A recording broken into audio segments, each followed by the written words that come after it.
Press Shift A, then Mesh, then take a model. You can make your own model also.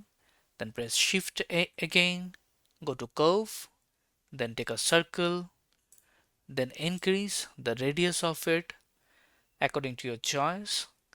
After that, select your model, then go to Modifier tab, Add Modifier, Generate, then go to Array Modifier. After that, increase the count of it. Then we'll use another modifier that you can go from Deform, then Curve, then use your eyedropper and select the curve.